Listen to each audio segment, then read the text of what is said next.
राधी भवानी की, जगज्जननी माँ जानकी भवानी की। तीसरे दिन की कथा का हम लोग आप शुभारंभ करने जा रहे हैं। आप सभी लोग अपने अपने स्थान पे खड़े हो जाएं और श्रद्धा भक्ति भाव से आरती के साथ भगवती का आह्वान हम लोग अपनी कथा में करें।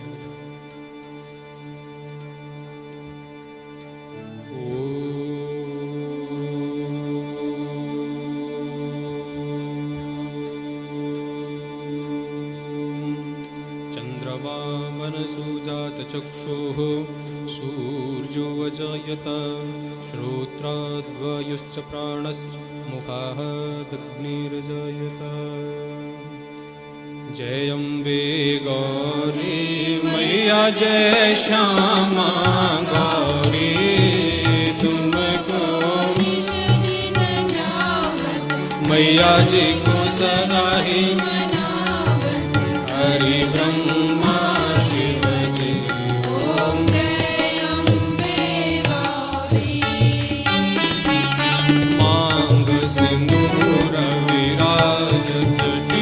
को मृग मद को,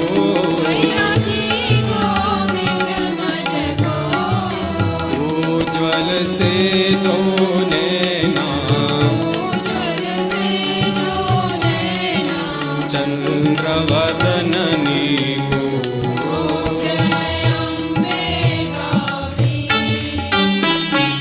कनक समान कलेवर राकांबर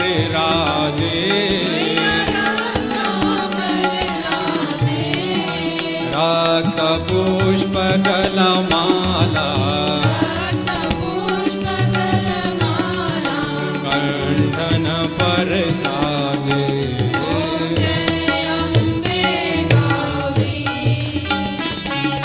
के हरिवाहन राजत खड़ग खपर धारी,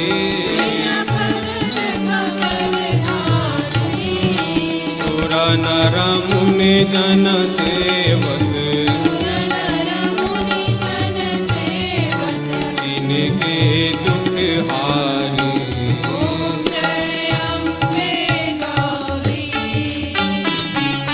कानन कुंडल शोभित नासाग्रे मोती,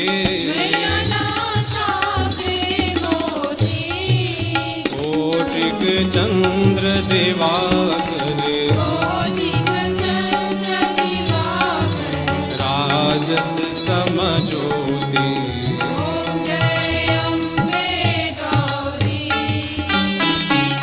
शुंभ निशुंभ विदारे महिषासुर घाती, धूम्र विलोचन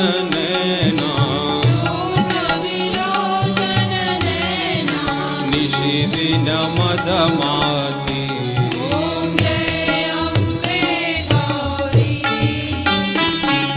चंड मुंड संघारे शोणित बीज हरे, मधु कैटभ दोहारे सुरभयहीन करे।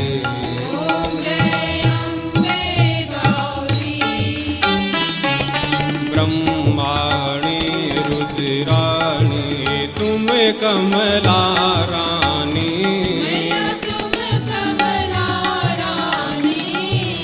आगम निगम बखानी तुम शिव पटरानी।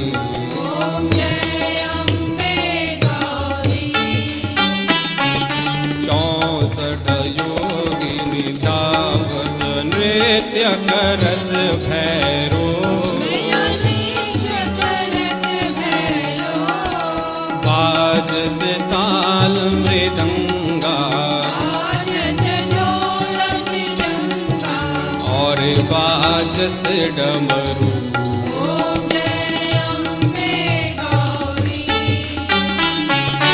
तुम ही जग की माता तुम ही हो भरता, भक्तन के दुख हरता, सुख संपत्ति करता।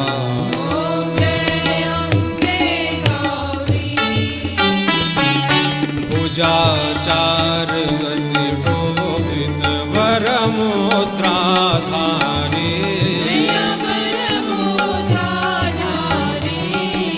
मनवांछित फल पावत, सेवत नर नारी।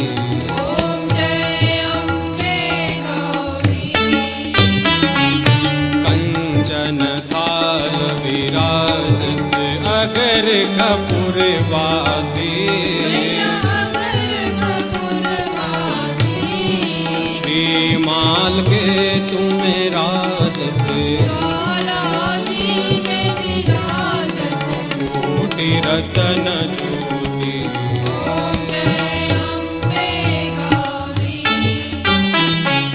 श्री अम्बे जी की आरती जो कोई नर गावे, कहत शिवानंद स्वामी, मनवांछित फल पावे। ओम जय अम्बे गौरी, मैया जय श्यामा गौरी, ओ मैया जय मंगल करणी, ओ मैया जय आनंद करणी, ओ मैया जय रिद्धि सिद्धि करणी। तुमको निश दिन मैया जी को सदा ही हरि ब्रह्मा शिव जी। ओम जय अम्बे गौरी। बोले माँ भवानी की, जगजननी माँ जानकी भवानी की।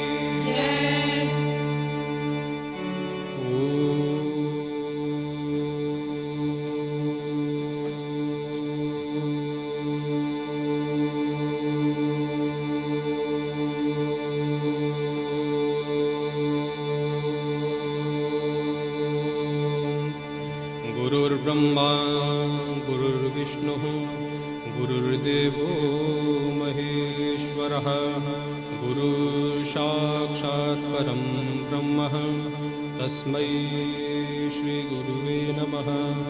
अखण्डमण्डलाकारं व्याप्तं येन चराचरं तत्पदं दर्शितं येन तस्मै श्री गुरुवे नमः। मंगलं भगवान् विष्णुः, मंगलं गरुडध्वजः, मंगलं पुण्डरीकाक्षं, मंगलायस्तनोहरि। वक्रतुण्ड महाकाय सूर्यकोटिसमप्रभ, निर्विघ्नं कुरु मे देव सर्वकार्येषु सर्वदा। सर्वमङ्गलमाङ्गल्ये शिवे सर्वार्थसाधिके, शरण्ये त्र्यम्बके गौरी नारायणी नमोस्तुते। सर्वस्वरूपे सर्वेशे सर्वशक्ति समन्विते, भयेभ्यस्त्राहि नो देवी दुर्गे देवी नमोस्तुते। शरणागत दीनार्त परित्राणपरायणे, सर्वस्यार्ति हरे देवी नारायणी नमोस्तुते। सच्चिदानन्दरूपाय विश्वोत्पत्त्यादिहेतवे, तापत्रयविनाशाय श्रीकृष्णाय वयं नमः। दक्षिणे लक्ष्मणो यस्य, वामे च जनकात्मजा, पुरतोर्मारुतिर्यस्य तं वन्दे रघुनन्दनम्। अतुलितबलधामं हैमशैलावधेहं, धनुजवनकृशानं ज्ञानिनामग्रगण्यं, सकलगुणनिधानं वानराणामधीशं, रघुपतिप्रियभक्तं वातजातं नमामि। मनोजवं मारुततुल्यवेगं जितेन्द्रियं बुद्धिमतां वरिष्ठं वातात्मजं वानरयूथमुख्यं श्रीरामदूतं शरणं प्रपद्ये श्रीरामदूतं शरणं प्रपद्ये श्रीरामदूतं शरणं प्रपद्ये। बोलिए मादी भवानी की, जगत जननी माँ जानकी भवानी की। परम मंगलमयी परात्पर अखिलेश्वरी निर्गुण निराकार सगुण साकार अकारण करुणा वरुणालय भक्तवांछा कल्पतरु अखंड सच्चिदानंदमयी जगत नियंत्री जगत हर्त्री जगत कर्त्री अनंत कोटि ब्रह्मांड नायिका श्री महाकाली श्री महालक्ष्मी श्री महासरस्वती त्रिगुणात्मिका त्रिगुण रूपा जगज्जननी जगदम्बिका भगवती भवानी श्री महामाया महाशक्ति आदि भवानी भगवती माँ दुर्गा की अतिशय महती कृपा से भगवती के दिव्य आशीर्वाद से भगवती के सिर चरणों में श्रद्धावनत होने व नवरात्रि के इस शुभ अवसर पे रक्तांबरधारी भगवती की श्री वांगमयी शब्दमयी ब्रह्म प्रतिमूर्ति श्रीमद् देवी भागवत महापुराण के 9 दिन के इस ज्ञान यज्ञ भक्ति यज्ञ में हम लोग नित्य प्रति जो है स्नान कर रहे हैं। उस कथा रूपी गंगा में हम लोग अवगाहन करने के लिए समभूत रूप से एकीभूत हुए हैं। भगवती की महती कृपा सबके ऊपर सदैव जो है वो बनी रहे और उनकी लीलाओं का पान करने का सौभाग्य जो है आजीवन मनुष्यों को मिलता रहे, ताकि उनकी कृपा जो है वो सदैव सब पे बनी रहे, सबकी जो है निरंतर उन्नति होती रहे। भगवान विष्णु जी के पास जो पालन की शक्ति है वो भगवती की कृपा से है। ब्रह्मा जी के पास जो सृष्टि रचना करने की शक्ति है वो भी भगवती की कृपा से है। भगवान भोलेनाथ जी के पास जो संहार करने की शक्ति है वो भी भगवती की कृपा से है। जितने भी देवी देवताओं की हम लोग पूजा करते हैं उनमें पालन संहार या सबकी रक्षा करने की जितनी भी शक्तियाँ हैं वो भगवती की कृपा से हैं। कवि में जो है कवित्व शक्ति है वो भगवती की कृपा से है।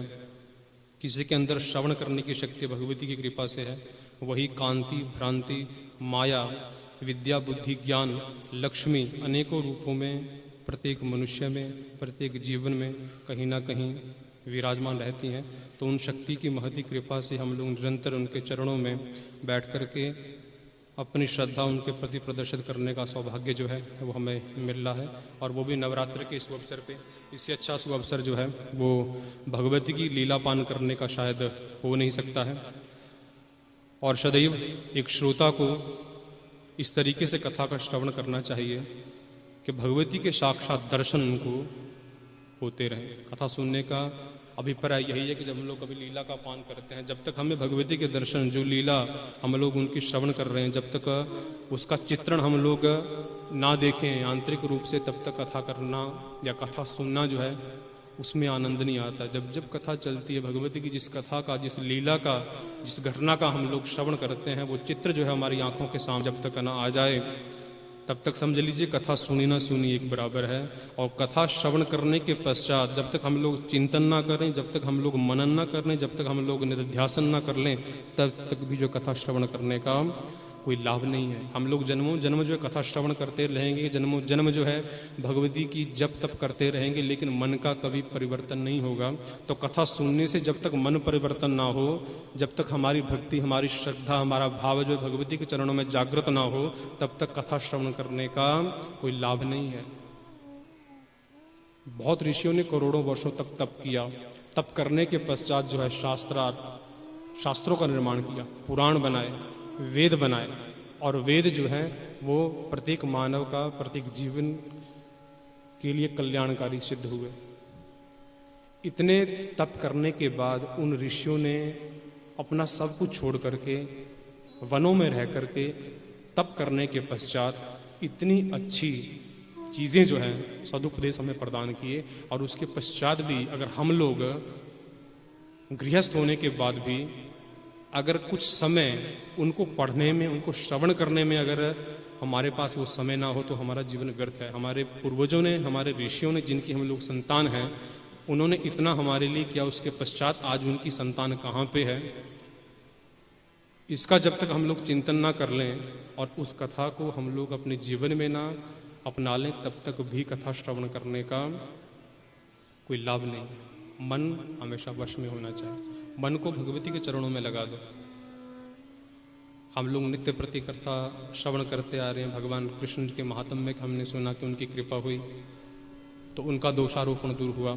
सुद्युम्न को जो है स्त्री से पुरुष के रूप में उनका परिवर्तन हुआ। तो सभी देवों, सभी ऋषियों ने सभी भगवती की पूजा, उनकी अर्चना की है। तो हम लोग क्यों पीछे रहे? तो मन को भगवती के चरणों में अर्पित कर दो। कुछ समय है और वो भी इतना पुण्यमयी समय है जिस समय में भगवती की विशेष कृपा बरसती है। तो उस समय का पूरा पूरा लाभ हम लोग ले लें, चाहे वो सत्संग हो, चाहे वो भजन हो, चाहे वो कथा हो। अगर ये मन जो है इन 9 दिनों में भगवती के चरणों में लगा दिया तो समझ लीजिए हम लोग इतने साल में जितनी पूजा करेंगे उसका फल जो है आपको इन 9 दिनों में मिल जाएगा।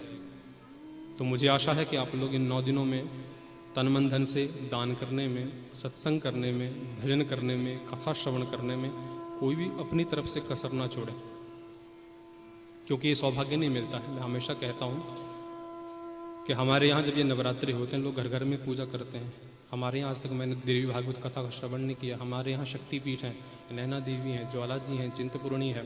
इतने पीठ होने के बाद भी भागवत कथा मैंने बहुत सुनी है, लेकिन देवी भागवत कथा मैंने आज तक नहीं सुनी अपने यहाँ। एक बार शायद हमारे गुरुजी थे, उन्होंने शायद नैना देवी में कभी सुनी है, उनके विषय में कथा की है, लेकिन इतना होने के बाद भी ये देवी भागवत पुराण बहुत कम होता है, बहुत कम लोगों को सुनने को मिलता है। और आप लोग तो हर साल देवी भागवत महापुराण का श्रवण करते हैं, वो भी ऐसे समय में, नवरात्रों के समय में।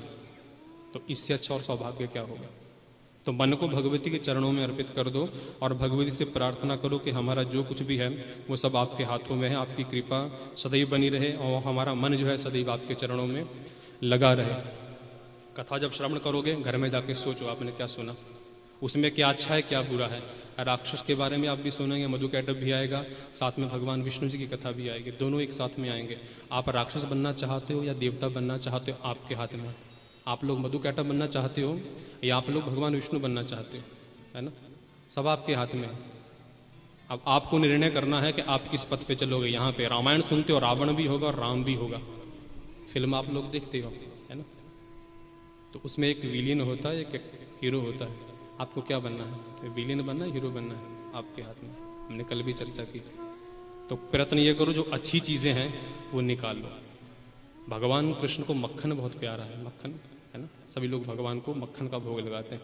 मक्खन क्यों प्यारा है पता है आपको? मक्खन बड़ी मुश्किल से मिलता है, उसमें बहुत सी क्रियाएं होती हैं।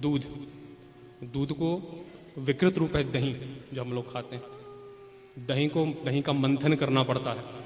मंथन करने के बाद फिर मक्खन निकलता है, और मक्खन को भी जो है वो गर्म करके आग में जला के फिर घी निकलता है, जिसकी हम लोग बत्ती बनाते हैं। 4 प्रक्रियाएं होती हैं। 4 प्रक्रिया निकलने के बाद जो शुद्ध घी होता है उसको हम लोग भगवती के चरणों में, चाहे अभिषेक में हो, चाहे दीपक की ज्योति के रूप में जलाते हो, तब जाके उपयोग में आता है। उसी तरीके से कथा है। कथा जब तो आपने सुन ली, घर में जाकर उसके बारे में सोचा नहीं, उसका मंथन नहीं किया, तो मक्खन नहीं मिलेगा।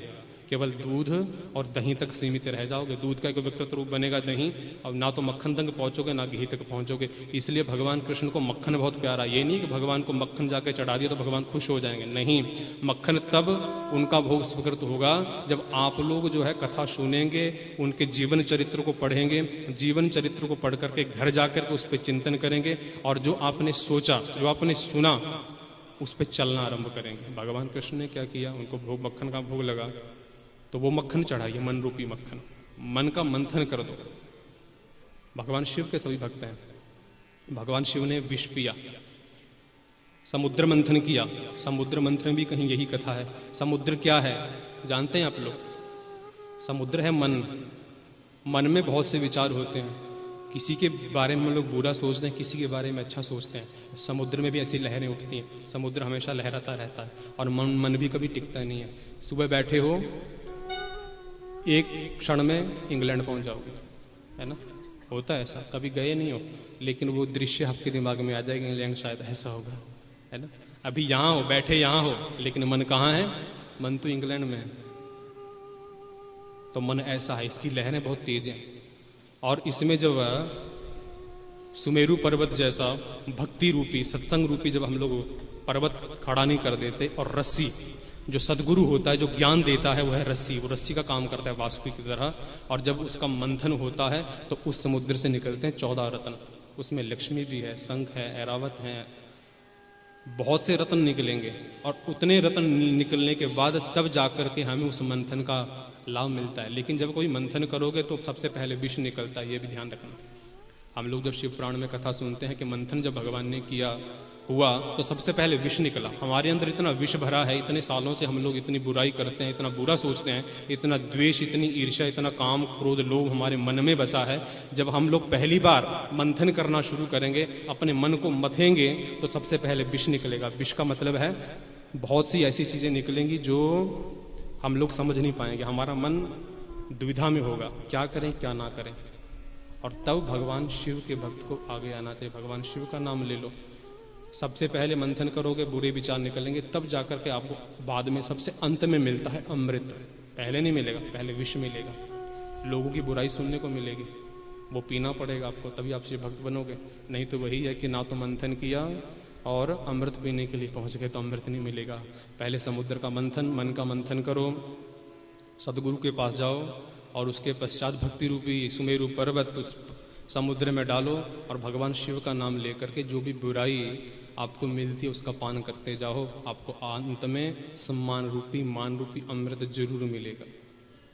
यही कथा हमें सिखाती। केवल यही नहीं कि कथा सुन ली कि भगवान शिव ने विष का पान किया, मंथन हुआ और कथा वहीं समाप्त। नहीं, कथा का निष्कर्ष ये है कि सत्संग, भक्ति जब हम लोग करेंगे, कीर्तन करेंगे, उसके बाद जो हमें लाभ मिलेगा वो हमारा सच्चा अमृत है। और मन कभी टिकता नहीं है, इसको हमेशा वश में रखो। इसको कभी फ्री मत होने दो, कभी इसको स्वतंत्रता मत दो। नहीं तो ये अभी यहाँ है और कभी 2 मिनट में ये कहाँ पहुँच जाएगा पता नहीं है। यहाँ माला जप रहे हैं राम राम राम राम, और वहाँ पे रावण के पास पहुँच गए जाके। यहाँ हो रहा है राम राम, आंखें बंद है, राम राम राम चल रहा है, लेकिन राम तो केवल जीभ पे है, आंखों में और मन में तो कुछ कहीं और ही है हम लोग। तो ये कुछ शुरू में होगा। जब आप लोग माला जपोगे, जब आप मंत्र जप करोगे, जब आप सत्संग करोगे, भक्ति करोगे, तो शुरू में ये विष निकलेगा। विष मंथन करोगे तो विष तो निकलना ही है, तो मन आपका लगेगा नहीं। लेकिन ये नहीं है कि 2 दिन अगर मन नहीं लगा तो तीसरे दिन नहीं लगेगा, 2 दिन नहीं लगा, 3 दिन नहीं लगा, 4 दिन नहीं लगा, एक दिन ऐसा आएगा 7वें दिन आपका मन लगन आरंभ हो जाएगा। उसमें भक्ति रूपी जो है वो एक स्तंभ, जो एक बैम्बू है, उसमें गाड़ दो और अपने मन को कहो कि इसके ऊपर चलता फिरता रहे, राम राम राम जपते रहो। ऐसा ना हो कि मुंह में राम बगल में, ऐसा भी नहीं होना चाहिए। छुरी मुंह में राम हो तो मन में भी राम हो, और जिससे बात कर रहे हो वो भी राम हो। सिया राम मैं सब जग जानी, करहूँ प्रणाम जोरी जुग पानी। तुलसीदास जी ने लिखा है कि सिया राममय सब जग जानी, पूरे संसार को सिया राममय हम लोग समझें, और यही समझते हुए सभी को हम लोग भगवत रूप जानते हुए सबको प्रणाम करें, सबका मान करें, सबका आदर करें, सबका सत्कार करें। तभी ये कथा हमारी जो है वो सार्थक होगी। तो एक बार क्या होता है कि एक बड़ा कंजूस आदमी होता है, उसको ना तो दान की चिंता, ना पूजा की, ना पाठ की हो, तो कहता है जितना आ जाए कम है। घर में जो खाना बना है उसको छोड़ करके बासी खाता था फ्रिज में 10-10 दिन बाद, दूसरे घर में पहुंच जाएगा, वहां जाके खाएगा, बच जाएगा मेरा एक चावल का दाना, बच जाए बहुत है एक दिन के लिए। अगरबत्ती जलाता था ना, तो अगरबत्ती जलाएगा तो जब एक बार घुमा दी राम राम राम, उसको बुझा के रख लेगा, वो 100 दिन 1 साल चलेगी एक अगरबत्ती उसकी, क्योंकि वो हर रोज उसी को जलाएगा। वो थोड़ी सी जलाई, थोड़ी सी घुमाई, बुझा दी। भगवान को धुआं दे रही हो, क्यों परेशान करें, बच जाएगी, 1 साल तक चलेगी। भगवान को अगरबत्ती क्या जरूरत है ना। तो इतना कंजूस था। नौकर घर में नहीं, सारा काम पत्नी से करवाता था, पत्नी का बुरा हाल करवा दिया। अपने आप भी सारा दिन काम करे, पत्नी की भी ऐसी तैसी। आप सोचे नौकर ऐसा मिले जो फ्री में काम करे, कुछ करे ही ना, फ्री में काम करे, पैसा ना ले, खाना भी किसी दूसरे के यहाँ जाके खा ले, उसके साथ जाए, कहीं बिरयानी बनी हो, कहीं महाप्रसाद हो रहा हो, जाके पहुंच जाए, और अपने आप भी, पत्नी भी साथ में अपना नौकर, सब फ्री में काम। नौकर भी कोई पैसा नहीं ले रहा है, पत्नी भी फ्री में, नौकर मिल गई, काम करने की ज़रूरत नहीं, उसको कुछ पे नहीं करना पड़ेगा। सुबह खाना, शाम को खाना, दिन में खाना, फ्री में सारा काम हो रहा है। तो ऐसा नौकर ढूंढ रहा है, अपने गुरु के पास गया, गुरुजी मुझे नौकर चाहिए, लेकिन नौकर ऐसा चाहिए, आप तो धर्मात्मा और महात्मा हो, आप एक मंत्र बोलोगे तो नौकर मिल ही जाएगा, मुझे कोई उपाय बताओ। बस शनि पूजा करो, नौकर मिल जाएगा। बोलता शनि पूजा के लिए भी सामान चाहिए ना, चने चाहिए, आप ही दे दो। एक तो पूजा बताए, दूसरा सामान भी उसको अपने साथ दे दे कि मेरा सामान ले जा। बोलता है नहीं और साधारण उपाय। तो उन्होंने कहा मेरे पास ये आदमी है, मेरा शिष्य है, इसको साथ में लेके चला जा, लेकिन ऐसा होना चाहिए कि इसको एक भी क्षण का आराम नहीं मिलना चाहिए, ये हमेशा जो है काम करता रहे, और जिस दिन आपने इसको काम नहीं बताया आपको मार डालेगा। तो लाला ने कहा तो और भी, और कुछ नहीं खा, कुछ नहीं चाहिए इसको, फ्री में काम करेगा, मेरा शिष्य है, मेरी बात मानता है। चला गया साथ में लेके, कहा पानी भरो। उसने घर के बर्तन तो क्या, उसने गिलास तक नहीं छोड़े, पूरे गिलास भर दिए घर के। अब बोलिए बचा क्या, पर झाड़ू लगाओ, झाड़ू भी लगा दिया। यूं बोलते ही काम करता था। तो पूरा काम जो है, पूरे दिन का काम उसने 2 घंटे में समाप्त कर दिया और कहा मुझे काम दो। अब बोले अब क्या काम, तो बोलता है तुम मरना मेरे हाथ से आपका निश्चित है, तो मैं आपको मार दूंगा। भगा भगा गुरुजी के पास गया कि गुरुजी तो कैसा नौकर दे दिया आपने, फ्री में तो काम करता है, लेकिन इसने तो मुझे और परेशान कर दिया, इसकी तो काम ही इतना करता है कि तो रुकता ही नहीं है, इसको तो काम ही काम चाहिए। बोलता है नहीं ये तो है, ये तो मैंने पहले कहा था, अगर इसको काम नहीं मिलेगा तो आपको खा जाएगा, आपको मार डालेगा। तो बोलता कोई उपाय बताओ। बोलता है एक काम करो, घर के बाहर एक 50 फीट जो है एक बहुत बड़ा सा बैम्बू लगा दो, जब काम खत्म हो जाए तो इसको कहना इसके ऊपर उड़ता रहो चढ़ता रहे, सारा दिन यही करना है और कुछ नहीं करना है, कि बैम्बू गाड़ दो और कहो कि सुबह से लेकर शाम तक जब काम से फ्री हो जाओ ऊपर और नीचे होता रहे, रुकना नहीं है दिन रात। अपने आप मन ये काम इसका कभी ख़त्म नहीं होगा और आपकी भी परेशानी दूर हो जाएगी। तो ये कंजूस कौन है, ये हम लोग हैं, जीव हैं। हम लोग हर चीज़ फ्री का चाहते हैं, जहाँ भी जाओ सब फ्री में मिले, खाना फ्री में हो, पत्नी फ्री में काम करे, उसको कुछ देने की जरूरत ना पड़े। पत्नी सुबह से लेकर शाम तक काम करती है, अगर पत्नी ने कभी कह दिया कि मुझे आज ये चाहिए, लिपस्टिक समझ लीजिए या नेल पॉलिश, और तो आपको तो यही चाहिए सारा दिन है, कुछ और भी घर का भी देखना है ना, पूरा दिन फ्री में काम करती है ना। घर में नौकर रखो, कितना पैसा देना पड़ेगा पता है आपको, 2000 3000। पत्नी को कितना देते हो, कितने देते हो, एक भी नहीं, फ्री है ना, सब काम आराम से हो रहा है। तो सभी लोग ऐसे ही हैं। तो स्त्री तो जो है वो माता का रूप है, सहनशील है, दया का रूप है, तो उसका तो ये कर्म ही है। इसलिए हम लोग शक्ति की, कन्या की हमेशा पूजा करते हैं कि कन्या जब छोटी होती है तो अपने कुल का वृद्धि करती है, जब शादी के बाद दूसरे कुल को भी तार देती है, दूसरे कुल का भी उत्थान कर देती है, उसके बाद उसकी आगे जो संतान होती है वो तीसरे कुल को भी तार देती है। उसका तो यही काम है, देना ही देना, देना ही देना, त्याग ही त्याग, बलिदान ही बलिदान। इसलिए हमारे सनातन धर्म में हम लोग जो है देवियों की पूजा बहुत करते हैं, हर घर में देवियों की पूजा होती है। तो अब ये उन्होंने वो बैम्बू गाड़ दिया, तो वो जीव जो है वो हम कंजूस हैं कि हर काम फ्री में हो। और ये मन जो है ना, ये वो ऐसा भूत है कि जब तक इसको काम नहीं मिला तब तक ये आपको पाप का पीछा नहीं छोड़ेगा। तो इसको जब तक आप लोग कहीं लगा के रखते हो, इसको फ्री मत रखो। अगर फ्री छोड़ोगे तो कहीं ना कहीं जो है आपकी फजीत कर देगा, क्योंकि मन के मारे हार है, मन के जीते जीत, मन ही मिलावत राम से और मन ही करत फजीत। यही मन राम से मिलाएगा और यही फजीत कर देगा।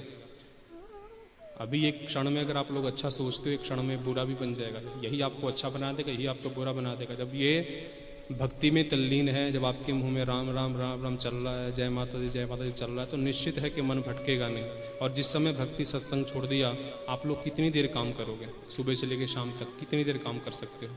एक सीमा होती है शरीर में स्थिरता आने की। जब काम बहुत ज़्यादा हो जाएगा तो शरीर थक जाएगा, तो क्या करो, जब भी समय मिलता है आप थोड़ी देर आराम करोगे। तो वो आराम, कहने को हम लोग आराम करते हैं, लेकिन आराम कभी नहीं होता। आदमी सुबह से लेकर शाम तक काम करता है, रात को जब सोता है ना, सोने के बाद भी उसको आराम नहीं मिलता। आप देखिएगा, सोने के बाद भी वो जागता है, कहाँ, सपनों में सपने देखता है, दिन में भी देखता है, रात को भी देखता है, खुली आंखों में देखता है, सोते हुए देखता है। आराम कब मिला आपको, कभी आराम किया? मेरा जो अनुभव है या मैं जो मानता हूँ, वो मुझे ऐसा लगता है कि जीव का कभी जीवन में आराम नहीं होता। उसका मन जो है वो दिन में भी काम करता है और रात को सोने के बाद भी काम करता है। जब आपने एक नियम बना लिया कि राम राम राम राम जपना शुरू कर दिया, तो आपकी जो स्मरण शक्ति है, आपका जो व्यवहार है, वो पूरा परिवर्तन हो जाएगा। रात को भी आप लोग भगवान का नाम लोगे। ये मेरा खुद का अनुभव है। जब मैं अपने गुरुजी के यहाँ गया था पहली बार, तो मुझे आज भी याद है कि हम लोग इस क्षेत्र में आना पसंद नहीं करते थे। हम लोग भी आपकी तरह चाहते थे कहीं घूमें फिरें, पैंट शर्ट पहने, टाई लगी हो, गॉगल लगा हो, अच्छे ऑफिस में काम कर रहे हो, पूरा ज़िंदगी ऐसे निकल गई। जब गुरु के पास गए तो उन्होंने कहा ऐसे लोग आपको बहुत संसार में मिलेंगे, लेकिन फिर भी कभी सुखी नहीं होंगे, क्योंकि हमारा जो लक्ष्य है, पहनते हम लोग सुख के लिए हैं, लेकिन हमें कभी इन चीज़ों को पहन करके, ऐसी चीज़ें खा कर कभी सुख नहीं मिलता। 2 घड़ी का सुख होता है, 2 घड़ी के बाद वही चीज़ हमारे लिए दुख का कारण बन जाती है। तो उन्होंने कहा एक काम करो, एक किताब दिया मुझे कि इस कॉपी पे राम राम राम लिखना शुरू करो। सरस्वती जी के मंत्र कहा कि जब भी आप फ्री हो, इस किताब पे जो है, मुझे आपकी ये किताब 1 दिन में भरनी चाहिए। छोटी सी कॉपी देते थे। जब भी फ्री हो अपने, हमेशा दिन में भी मेरे साथ रहते थे, रात को भी हमारे साथ खेलते भी थे, रात को साथ में भी रहते थे। तो कहेंगे जब भी फ्री होंगे चलो इसमें लिखना शुरू करो। हम लोग लिखते थे ऐम नमा ऐम नमा ऐम नमा ऐम नमा ऐम नमा। जब भी समय मिलता था यही काम था।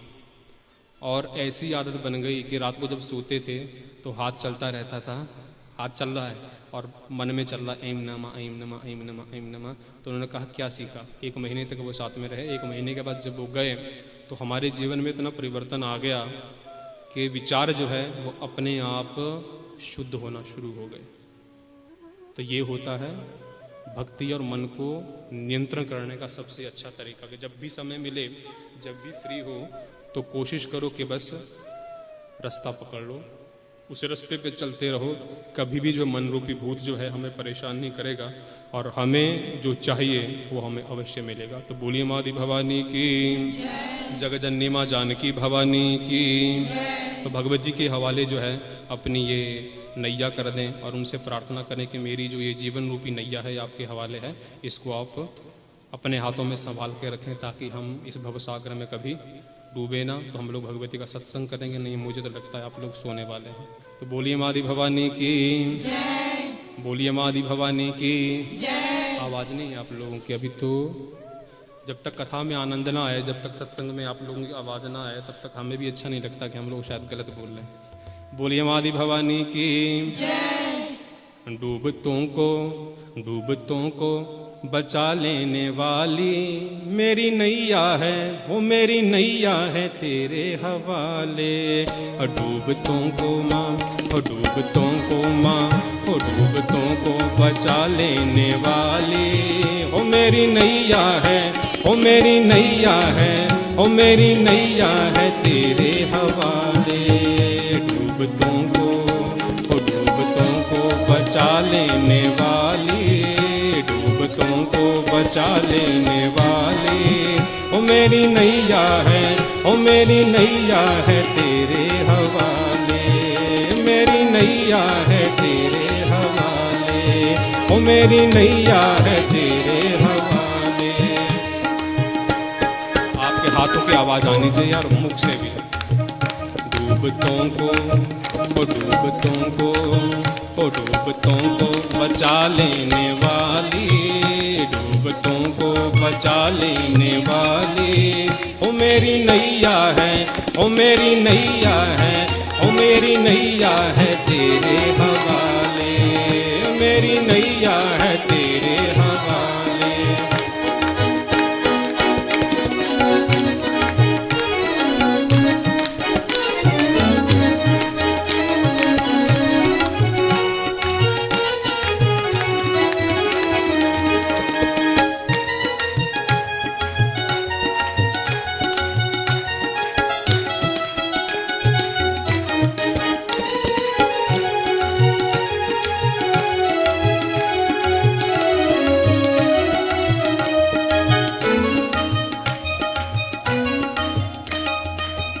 लाख अपनों को मैंने पुकारा, सबके सब कर गए हैं किनारा।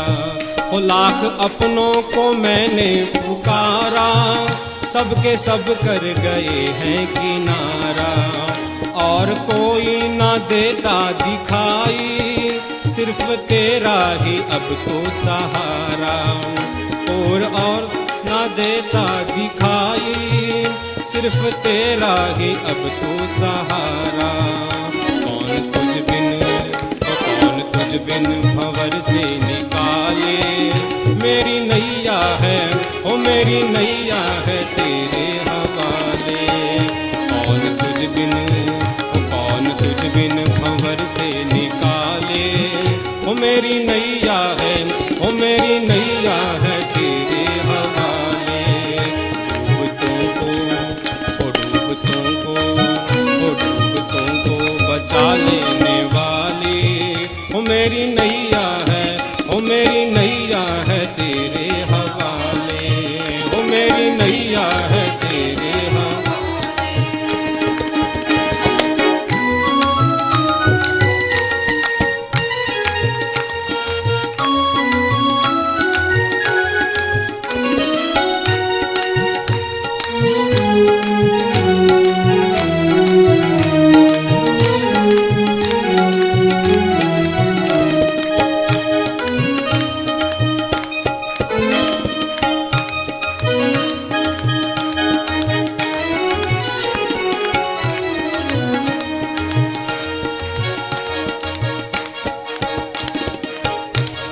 सागर ये पर्वत बनाए, तूने धरती पे दरिया बहाए। पृथ्वी सागर ये पर्वत बनाए, तूने धरती पे दरिया बनाए।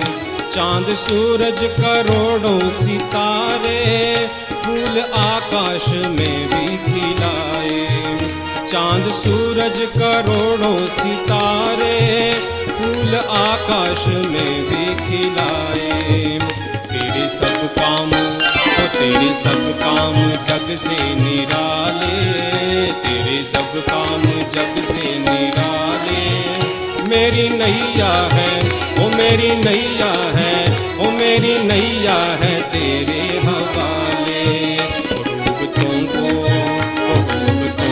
बचा लेने वाली, मेरी नैया है तेरे हवाले।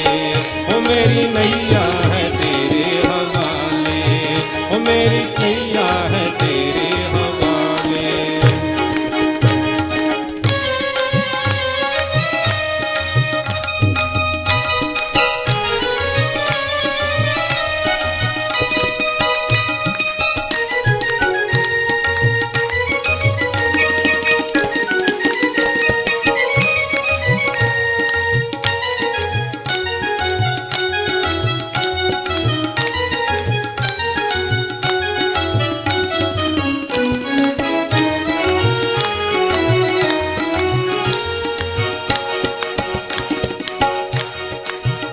बिन तेरे चैन मिलता नहीं है, फूल भक्ति का खिलता नहीं है। बिन तेरे चैन मिलता नहीं है, फूल भक्ति का खिलता नहीं है। तेरी मर्जी बिना इस जहां में एक पत्ता भी हिलता नहीं है। तेरी मर्जी बिना इस जहां में एक पत्ता भी हिलता नहीं है। तेरे बस में माँ तेरे बस में माँ अंधेरे उजाले। मेरी नैया है ओ मेरी नैया है ओ मेरी नैया है तेरे हवाले। तेरे बस में माँ दुख सारे सारे, तेरे बस में माँ सुख दुख ये सारे।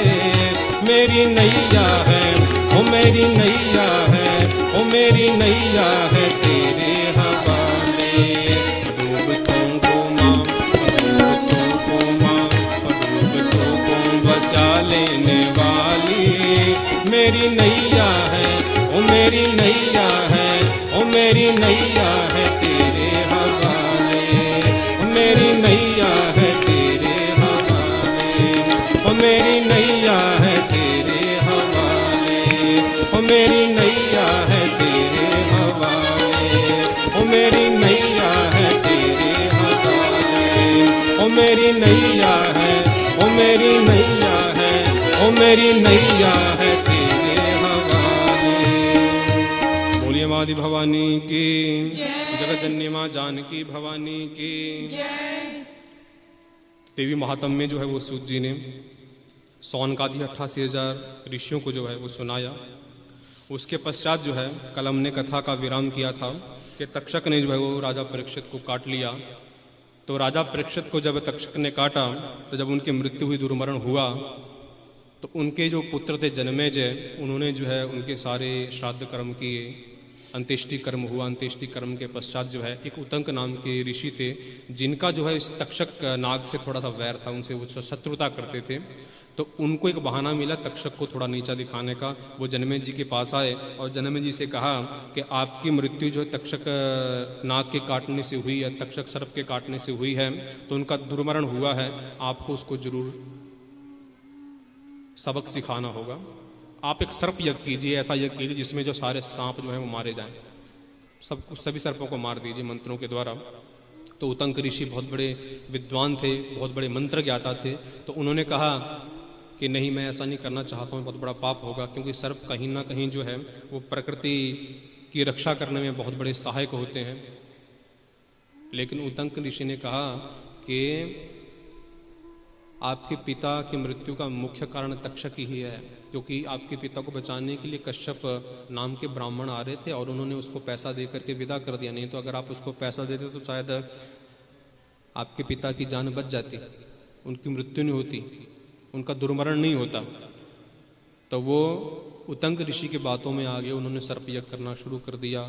सर्प यज्ञ शुरू हुआ तो तक्षक जो है जान बचा करके इंद्र के पास पहुंचे और इंद्र की जो गद्दी थी उससे लिपट गए। मंत्रों की शक्ति बढ़ती गई, मंत्र यज्ञ होता गया। जितने भी सर्प थे, छोटे मोटे सर्प जो है मंत्रों की शक्ति से खींचते गए और अग्नि में आकर के गिरते रहे और उनकी देह जो है वो भस्माभूत होती रही। अब तक्षक जो है जब गद्दी में लिपट गया तो मंत्रों की शक्ति इतनी ज्यादा कि गद्दी हिलनी आरंभ हो गई। इंद्र का सिंहासन भी अब खींचना शुरू हो गया। अब इंद्र बोले, मेरा सिंहासन छोड़ दे, नहीं तेरे साथ तो मेरा भी भस्मीभूत हो जाएगा, तेरे कारण जो है वो मेरी मृत्यु हो जाएगी। इसलिए हम लोग कहते हैं कि जब भी आप लोग मंत्र जपते हो, मंत्रों में बहुत शक्ति है, लेकिन मंत्र को सही तरीके से जपेंगे तो निश्चित रूप से लाभ मिलेगा। लेकिन मंत्र को अगर गलत तरीके से जपोगे तो वो कहीं ना कहीं नुकसानदायक भी होता है। किसी भी अच्छे सदगुरु के पास जाकर के पहले मंत्र की दीक्षा लो। इसलिए हमारे यहाँ गुरु का बहुत बड़ा महत्व है कि बिना गुरु जो वो ज्ञान नहीं लेना चाहिए, बिना गुरु के कोई मंत्र का जप भी नहीं करना चाहिए। दीक्षित मंत्र का जप करो, क्योंकि गुरु के पास जब आप मंत्र लेने जाओगे तो गुरु आपको पहले उच्चारण सिखाएगा, विधि सिखाएगा। उसकी 7 तरह की विधियां होती हैं मंत्र को शुद्ध करने में, मंत्र को जागृत करने में। इसीलिए तो बहुत से लोग कहते हैं कि हम लोग मंत्र जपते हैं, मंत्र का कभी लाभ नहीं मिलता। मंत्र महारणव एक महान ग्रंथ है जिसमें कम से कम जो है लाखों मंत्र हैं एक ही देवता के। वो तांत्रिक हैं, वो आपके मांत्रिक है, दोनों तरह के मंत्र उसमें हैं और उनकी विधि भी है। और अगर उस विधि से उनको किया जाए तभी मंत्र जो है वो शुद्ध होते हैं, तभी उनका फायदा मिलता है। 10 तरह की शुद्धि होती है मंत्रों की। वेद मंत्रों को 8 तरीके से पढ़ा जाता है। जटा, माला, माया, ये नाम है उनके। जटा पाठ, घन पाठ, माला पाठ, 8 तरह से हम लोग कभी मंत्र बोलते हैं तो एक ही मंत्र को 3-3 बार उच्चारण होता है। गणानंत्वा गणानंत्वा गणानंत्वा, इसको बोलते हैं हम लोग घन पाठ। प्रियानंत्वा प्रियानंत्वा प्रियानंत्वा, इसकी जब धुन आप लोग कभी सुनेंगे तो इनकी मंत्रों की धुन सुन के जो है ना मनमुग्ध हो जाता है। कभी बनारस में जाइएगा, किसी आश्रम में के आसपास बैठिएगा, जब वहाँ पे गुरु के सानिध्य में सभी जब वेद मंत्रों का उच्चारण होता है तो वेद मंत्रों को सुनकर के हजारों लाखों लोग उस आश्रम के चारों तरफ परिक्रमाएं करते हैं। वो मंत्रों की शक्ति है, क्योंकि जब वो मंत्र बोलते हैं, जब उनका वो घन पाठ होता है तो ऐसा कोई भी व्यक्ति नहीं है जो उन मंत्रों से अछूता रह जाए।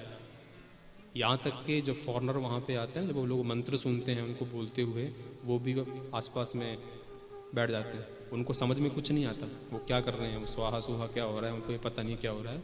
लेकिन वो मंत्र में शक्ति है, वो शब्द में इतनी शक्ति है कि उस शब्द से खिंच करके कोई भी व्यक्ति वहाँ से जा नहीं पाएगा। तो मंत्र जब भी जपते हो शुद्धता से जपो। हमेशा मैं इस बात पे बहुत बोलता हूँ, 10 तरह की शुद्धि होती है, 10 तरह से मंत्र को जागृत करते हैं। उसमें दीपन है, उसमें ज्वलन है, उसमें ताड़न है, सभी प्रकार की शुद्धि होगी तब जाकर के एक मंत्र जो है वो आपको फलदायी होगा। एक मंत्र जप लो नमः शिवाय, उसकी शुद्धि कर लो। शुद्धि करने के पश्चात लेकिन जितने भी हम लोग छोटे मंत्र बोलते हैं, जिसको बोलते हैं पंचाक्षर षडाक्षर, और जिस मंत्र की संख्या 20 से ज़्यादा हो, सर्व मंगल मांगल्ये शिवे सर्वार्थ साधिके शरण्ये त्र्यंबके गौरी नारायणी नमोस्तुते, कभी इसमें के विषय में चिंतन किया इस मंत्र में कितने अक्षर हैं? 8 8 16 अनुष्टुप छंद है, 8 8 के बाद विराम होता है, 16 2 32 32 अक्षर होते हैं एक मंत्र में, 32 अक्षरों का यह मंत्र होता है। और इस मंत्र को शुद्ध करने की आवश्यकता नहीं होती। यह है भगवती के मंत्रों का चमत्कार। ये सप्तशती का मंत्र है, दुर्गा सप्तशती में 700 मंत्र हैं। उन मंत्रों में ये आपका सप्तश्लोकी दुर्गा में एक मुख्य मंत्र है, और जिस घर में इस मंत्र का नित्य प्रति जप होता है उस घर में हमेशा मंगल ही मंगल होता है। सर्व मंगल मांगल्य, सर्व मंगल, सभी प्रकार के मंगल उस घर में होते हैं। तो जो 20 से ज़्यादा अक्षर इस मंत्र में होते हैं उसमें शुद्धि करने की आवश्यकता नहीं होती। और जो षोडशाक्षर आपके पंचाक्षर षडाक्षर मंत्र जो होते हैं उनमें भी शुद्धि की आवश्यकता नहीं होती। उससे ज़्यादा जो मंत्र होते हैं उन मंत्रों में जो है वो शुद्धि की आवश्यकता होती है। सभी प्रक्रियाएं होती हैं, 10 प्रकार की प्रक्रियाएं। उसके पश्चात जो है मंत्र वो जपने के लायक होता है, तब जाके हम लोग उस मंत्र को जपते हैं, तभी जाकर के वो मंत्र प्रभावी भी होता है। लेकिन जब भी कोई मंत्र जपते हो तो गुरु दीक्षा जरूरी है, चाहे वो नमो नारायणाय क्यों ना हो, नमो भगवते वासुदेवाय क्यों ना हो, क्योंकि हर मंत्र पे कितना जोर आपको लगाना है आपको पता होना चाहिए। हमारे व्याकरण में दीर्घ ह्रस्व प्लुत 3 तरह के शब्द होते हैं। अभी बोलोगे आराम करोगे तो म कल बोल दिया तो मंत्र शुद्ध हो जाएगा। आ में कितना जोर देना है, म में कितना जोर आएगा। नमो भगवते वासुदेवाय जब मंत्र बोलोगे तो इस हर शब्द पे कितना, अगर एक भी अक्षर थोड़ा ज़्यादा जोर लगा दिया आपका मंत्र शुद्ध हो जाएगा। इसलिए जब भी मंत्र जपते हो शुद्धता से जपो, और कहीं ना कहीं वो मंत्र आपके लिए फलदायी होगा, आपको कहीं जाने की आवश्यकता नहीं पड़ेगी। तो जब मंत्रों की शक्ति बढ़नी आरंभ हुई, सभी सर्प जो है ना वो यज्ञ में गिरने आरंभ हो गए। तक्षक ने इंद्र के सिंहासन को भी हिला दिया। अब आस्तिक मुनि जो है, आस्तिक मुनि को बुलाया गया। सभी सर्पों के लिए सभी देवी देवता आस्तिक मुनि के पास गए।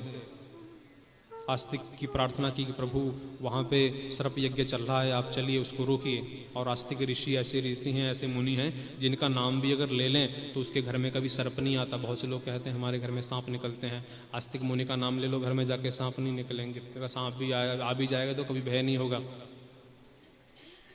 क्योंकि वो जो हैं एक अच्छे ऋषि की संतान थी। मनसा देवी आप लोग बोलते हैं, नाग माता, उनके कुल के हैं आस्तिक ऋषि। तो उनका जो नाम लेता है ना, उनके यहाँ कोई सभी सर्प का भय नहीं होता। तो जो है आस्तिक मुनि को बुलाया गया, सर्प यज्ञ को रोका गया, सर्प यज्ञ रुका। तो उनसे प्रार्थना की सर्प यज्ञ तो रुक गया, लेकिन मेरे पिता का दुर्मरण हुआ है, तो उनको मुक्ति कैसे मिले, उनका दुर्मरण की शुद्धि कैसे हो। तो कहा देवी भागवत महापुराण का श्रवण करो, 9 दिनों तक लगातार उसको सुनो, और अंतिम दिन जो है सोने के सिंहासन पे देवी भागवत महापुराण की पूजा करके उस ग्रंथ का दान करो। निश्चित रूप से आपके पिता का दुर्मरण दूर हो जाएगा और आपके ऊपर आप भगवती की कृपा बनेगी, और भगवती के साक्षात्कार, उनके दर्शन जो हैं वो आपको करने को मिलेंगे।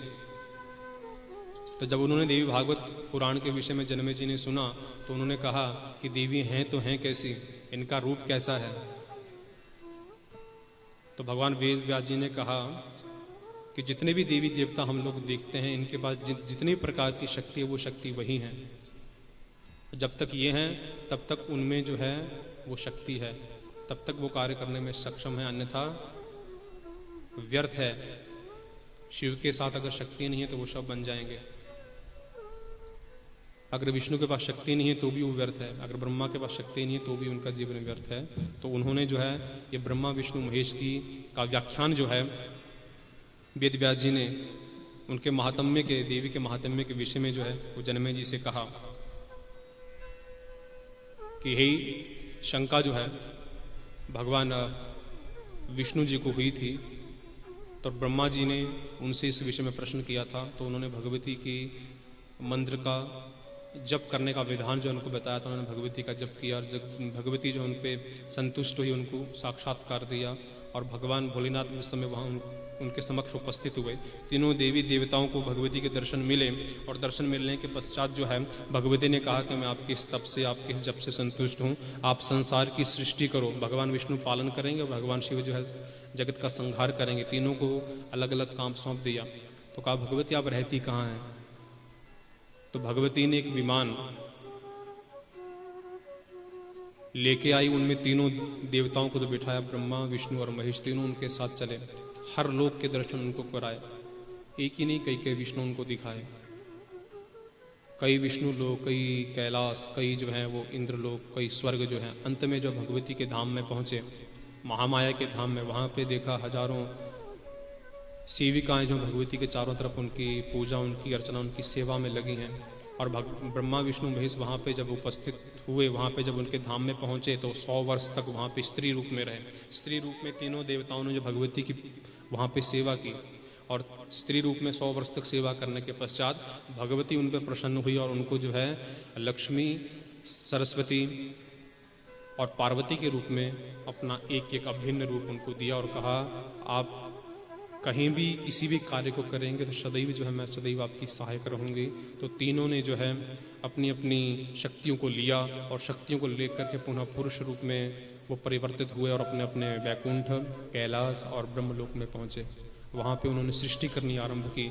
ब्रह्मा जी ने सृष्टि की, भगवान विष्णु जी ने पालन किया। जब सृष्टि बन गई, जब सृष्टि पूर्ण रूप से तैयार हो गई तो भगवान विष्णु जी के मन में एक इच्छा उत्पन्न हुई कि भगवती की कृपा से हमें तीनों शक्तियाँ मिली हैं और इन्हीं की कृपा से हमें यह मान सम्मान मिला है, हमें उनका धन्यवाद करना चाहिए।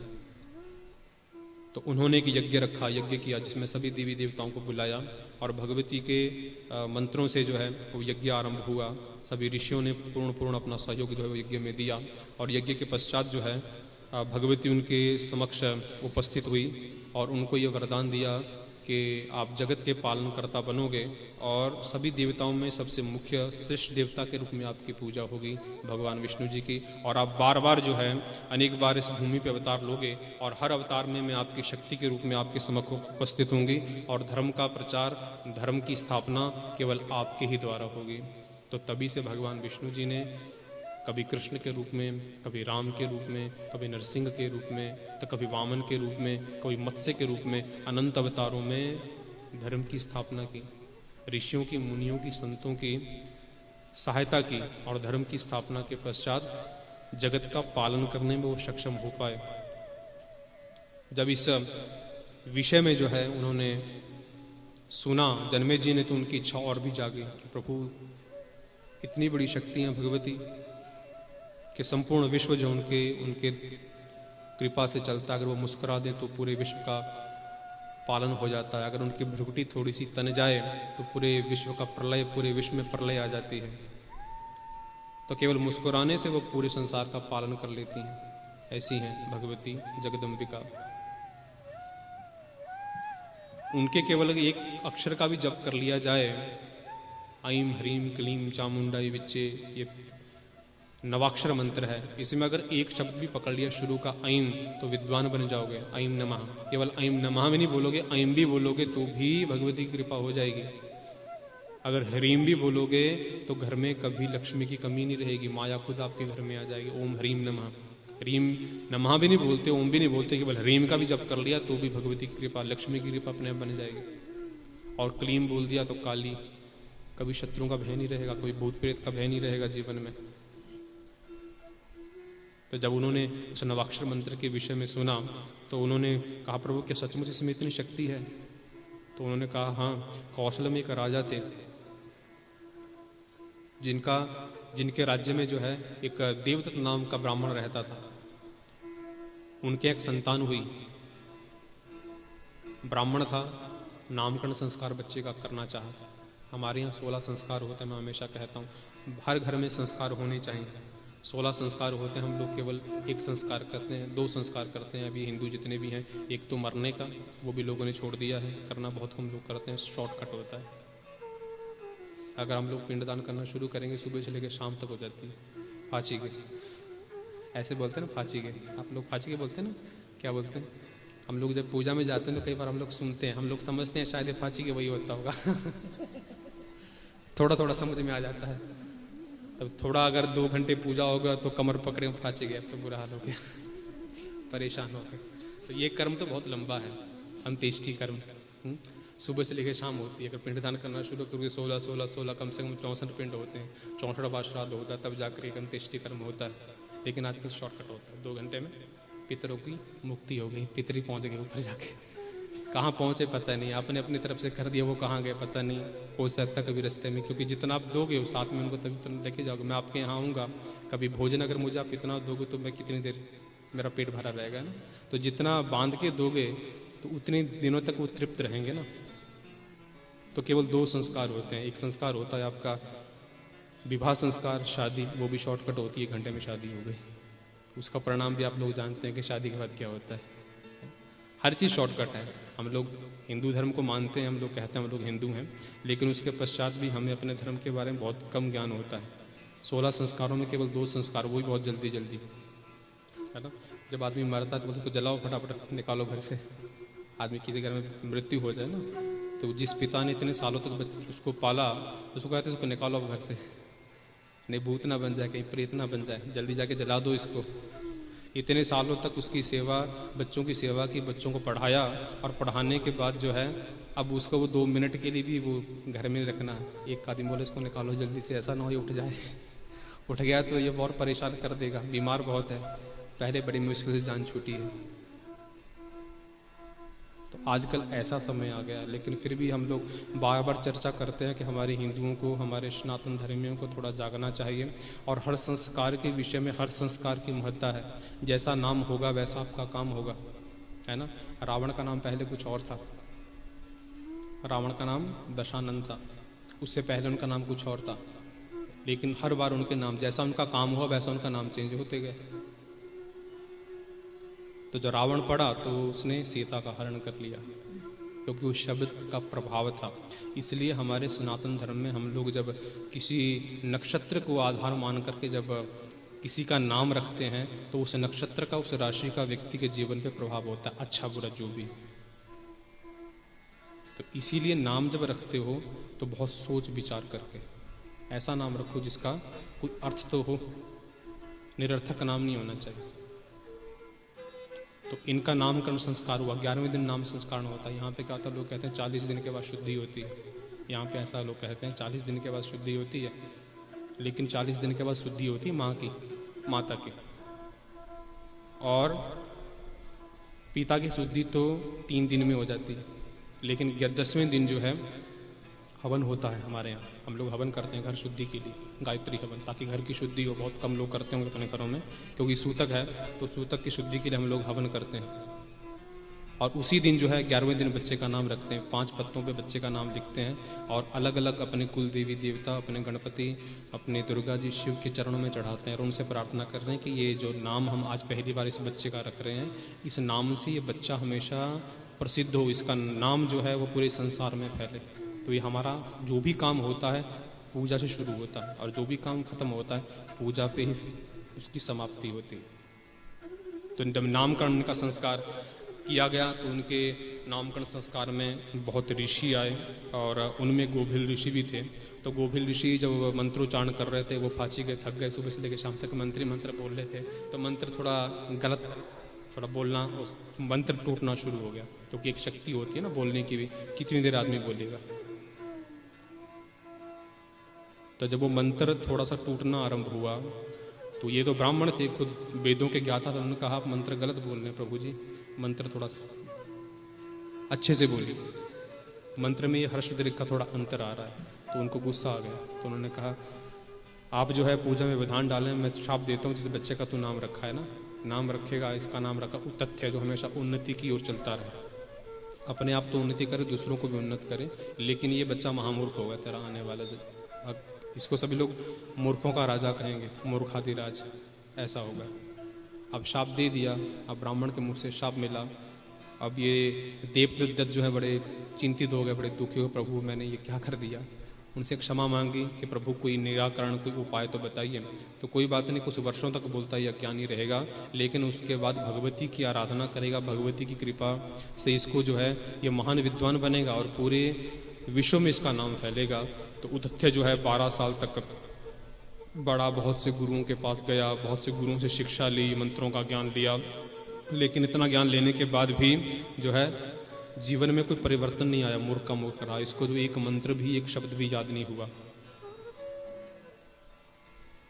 घर के लोगों ने इसको ताने देने शुरू कर दिए, परिवार के लोगों ने, पड़ोस के लोगों ने और गांव के लोगों ने। इतना परेशान हो गया, इसकी वजह से घर वालों को भी, माता पिता को भी बहुत खरी खोटी सुननी पड़ती थी।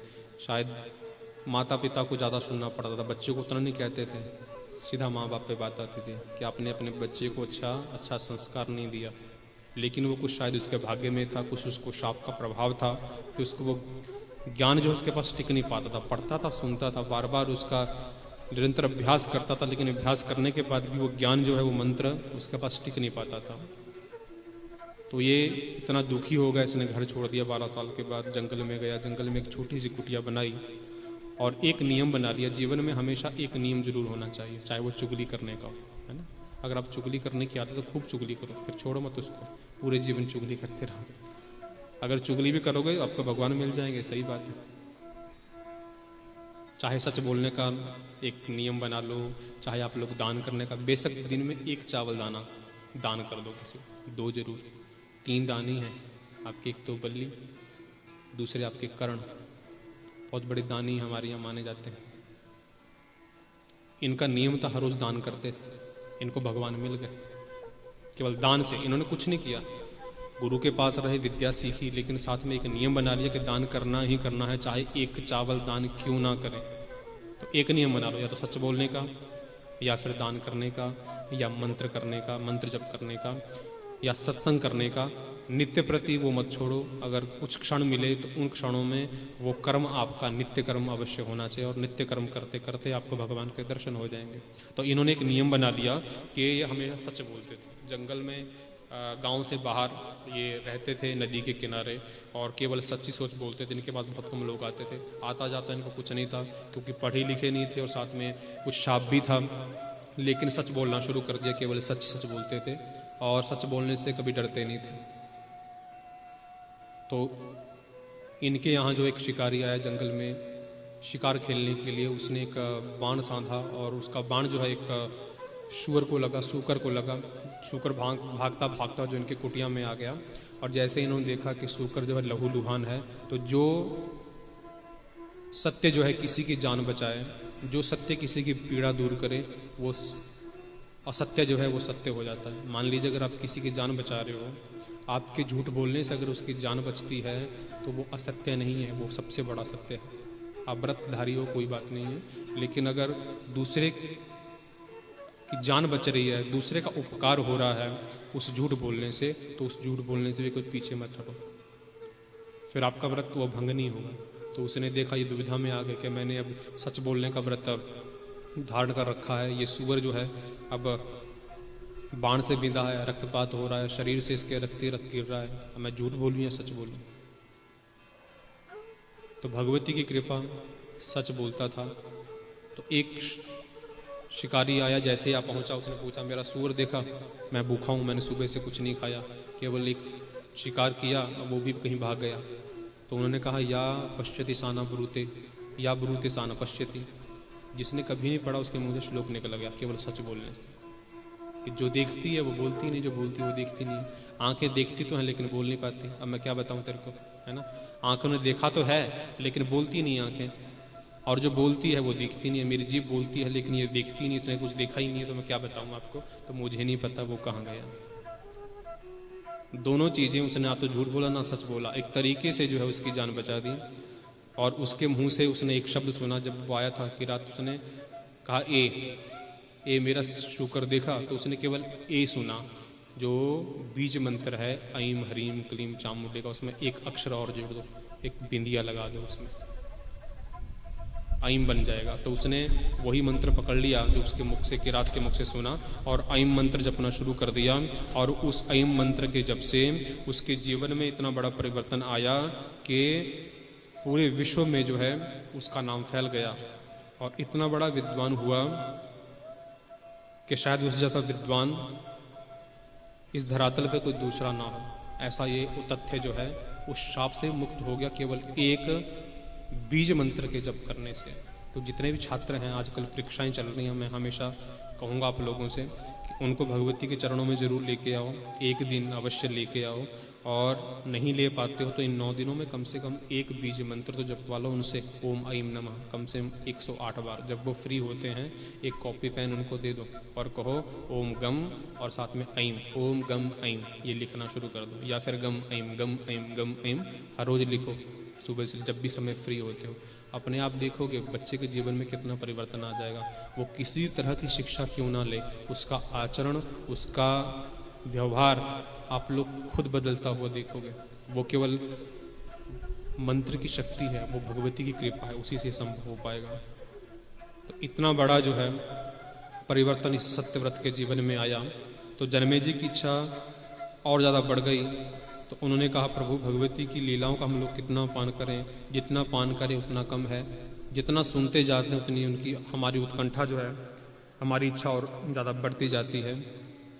तो भगवती के कोई और आख्यान आप हमें सुनाएं। तो उन्होंने एक ध्रुव संधि राजा जो अयोध्या के राजा थे, उनकी पत्नी का नाम था मनोरमा और लीलावती। मनोरमा के पुत्र का नाम था सुदर्शन और लीलावती के पुत्र का नाम था सुबल। राजा की जो है ध्रुव संधि की मृत्यु हो गई और उनके जो ससुर थे ध्रुव संधि के, मनोरमा के पिता का नाम था वीरसेन और लीलावती के पिता का नाम था युद्धाजित। सिंहासन जो है किसी को देना था, लेकिन सुबल बड़ा था, सुदर्शन छोटा था। लेकिन हमारे यहाँ एक प्रथा है कि जो बड़ा बच्चा होता है उसको हम लोग घर का मुखिया बनाते हैं। तो सुदर्शन छोटा होने के बाद जो उसके अंदर योग्यता ज़्यादा अच्छी थी, उसका आचरण बहुत अच्छा था, उसका व्यवहार बहुत अच्छा था, उसको राजा बना दिया गया। तो युद्धाजीत को ये सहन नहीं हुआ और वो चाहता था कि उसका जो है दोहित्र जो है वो राजा बने, क्योंकि बड़ा था। तो वो अयोध्या में पहुंचा, पूरे सैनिक अपने साथ में लेकर के वहाँ पे मनोरमा के जो है पिताजी वीरसेन भी पहुँचे। दोनों में तर्क वितर्क हुआ, तो दोनों में युद्ध हुआ। युद्ध में वीरसेन को मार दिया। अब मनोरमा के जो मंत्री थे विदल, उनसे उन्होंने मंत्रणा की कि अब इनकी मृत्यु हो गई, सुबह पता नहीं क्या होगा, क्या करें।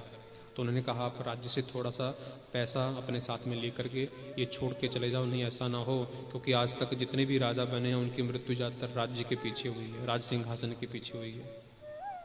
आपका बच्चा बहुत छोटा है, अभी ये राज्य करने का के उपयुक्त भी नहीं है, तो आप इसको लेकर के घर छोड़ के चले जाएं। तो विदल महामंत्री की मंत्रणा से उन्होंने थोड़े से रत्न, थोड़े से स्वर्ण मुद्राएं ली और अपने पुत्र को लेकर के राज्य छोड़ दिया। और दुर्भाग्य ऐसा कि जब मुसीबतें आती हैं तो पता नहीं कहाँ कहाँ से आ जाती हैं। कई बार होता है ऐसा, शायद कोई ग्रह खराब होंगे।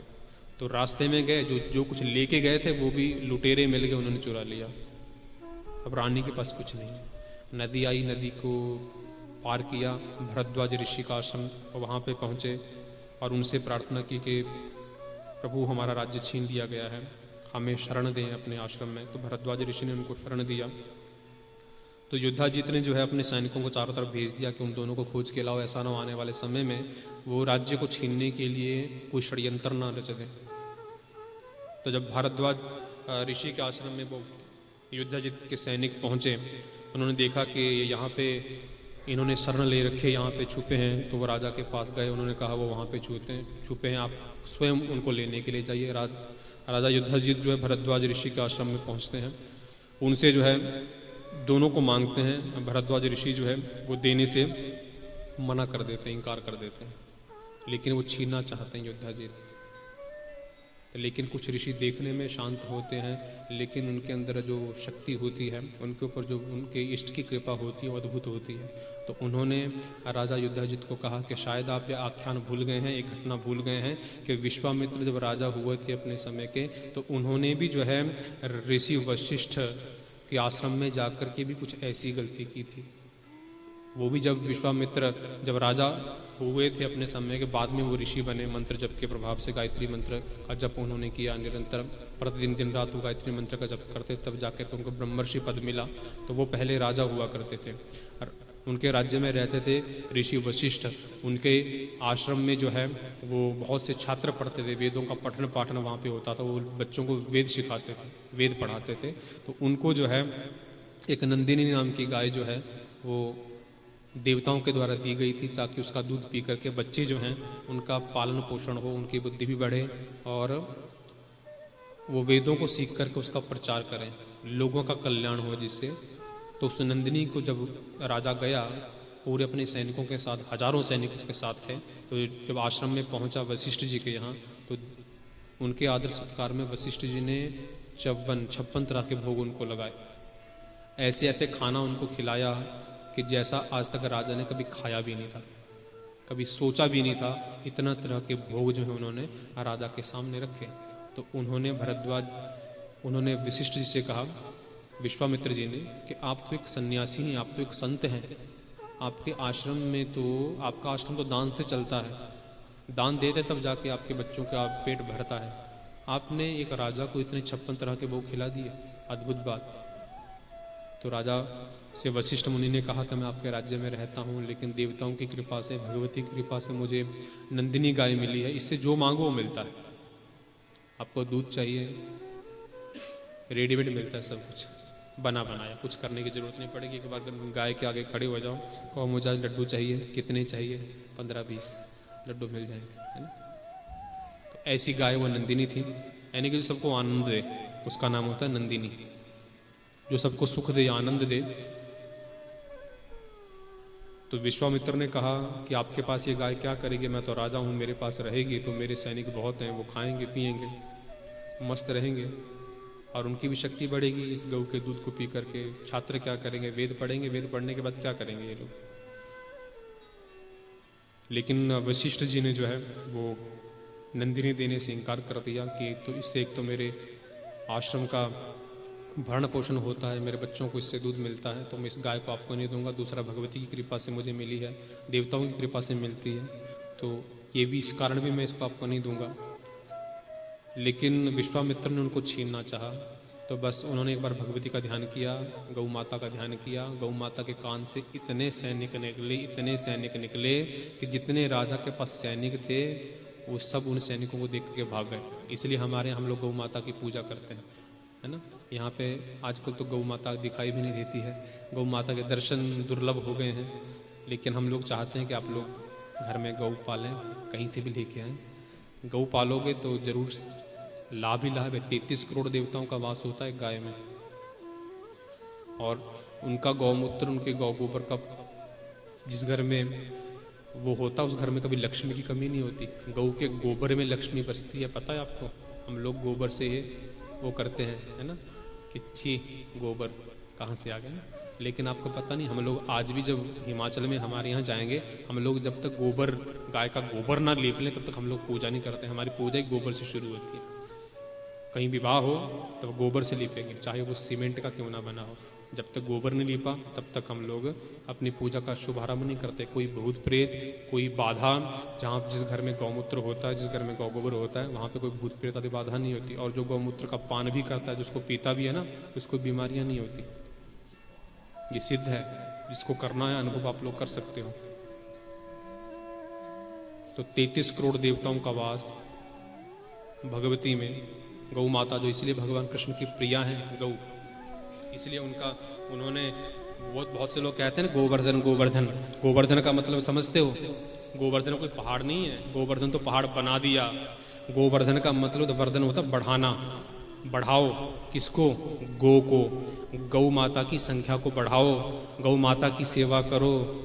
जब गौ माता की सेवा करोगे कल्याण अपने आप हो जाएगा। अगर गोवर्धन की परिक्रमा करोगे, गोवर्धन की पूजा करोगे तो कुछ नहीं मिलेगा। अगर गोवर्धन, गौ माता को बढ़ाओगे, गौ माता की सेवा करोगे तो गोपाल की कृपा अपने आप, तभी तो उनको गोपाल कहते हैं। गोविंद गोपाल एक ही नाम है उनका। गोपाल कहो जो गौ का पालन करें।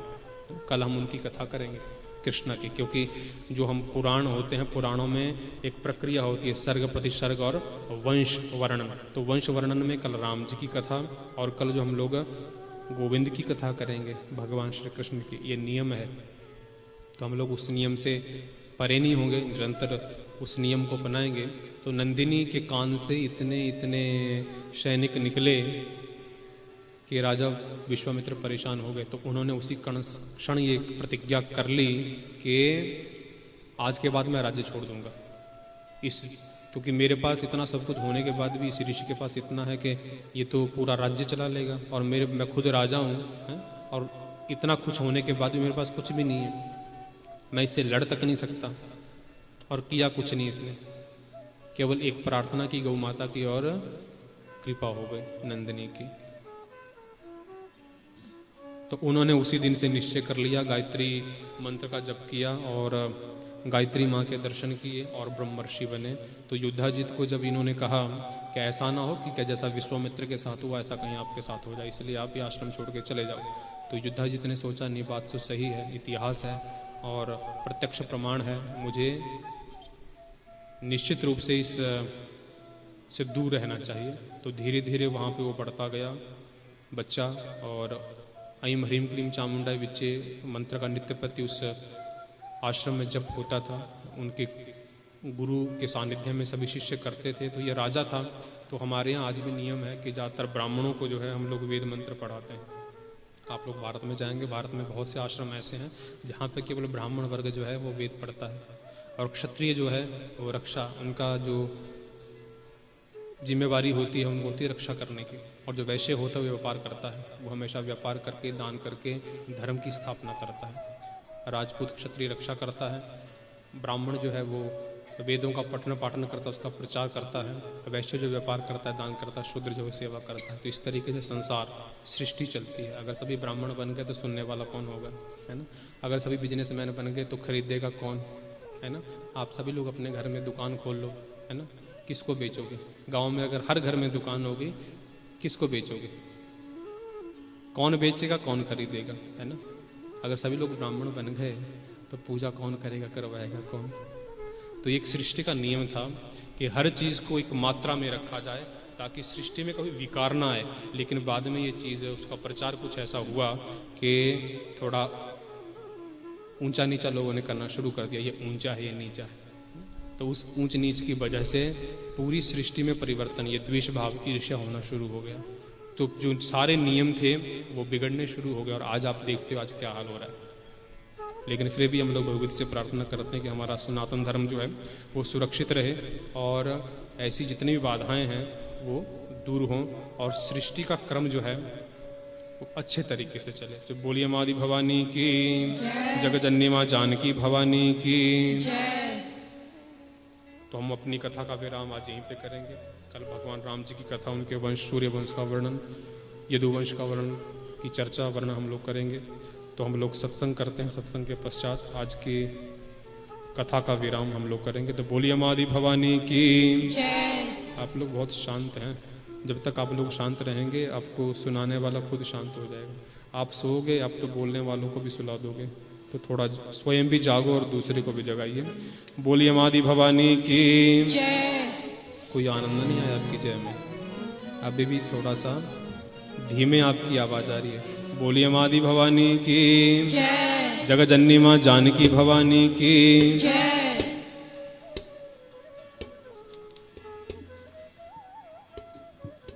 दे दो सहारा मैया जी, हमें दे दो सहारा, दे दो सहारा मैया जी, हमें दे दो सहारा, दे दो सहारा मैया जी, हमें दे दो सहारा मैया जी, हमें दे दो सहारा, दे दो सहारा मैया जी हमें। झूठा ही झूठा जग ये सारा है माँ, झूठा ही झूठा जग ये सारा है माँ।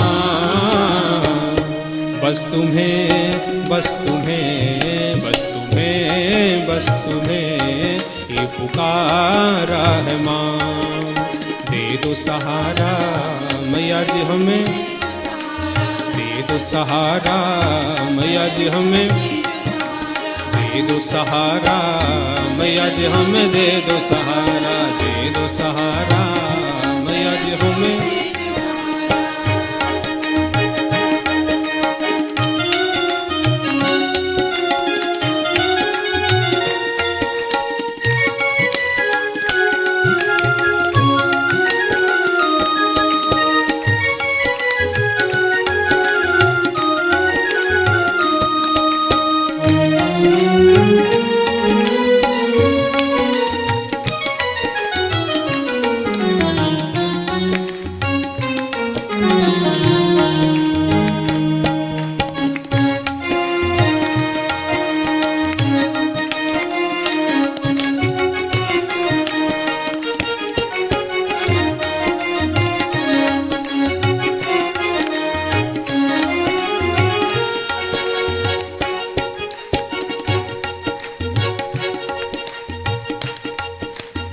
तुम बिन जीवन कुछ नहीं माँ, छाया है घोर अंधेरा।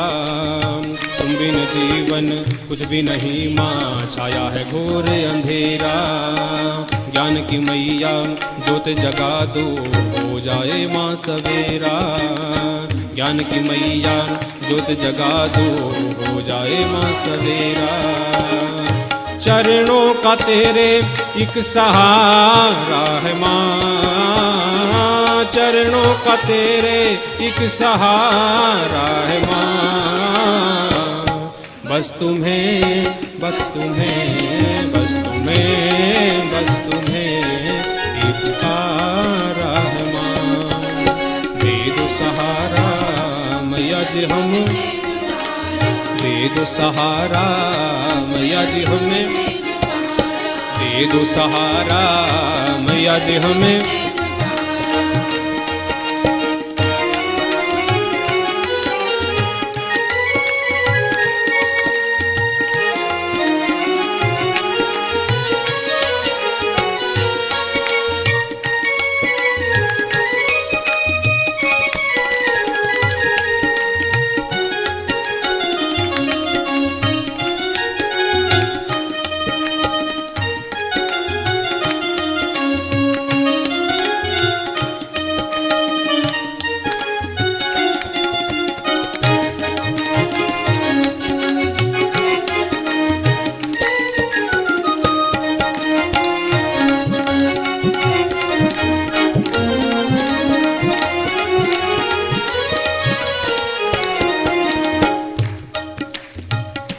सबकी बिगड़ी बनाती, जग को तू ही सजाती। तू ही माँ सबकी बिगड़ी बनाती, जग को तू ही सजाती। दोनों हाथों से माँ प्रेम लुटाती, ममता जल बरसाती।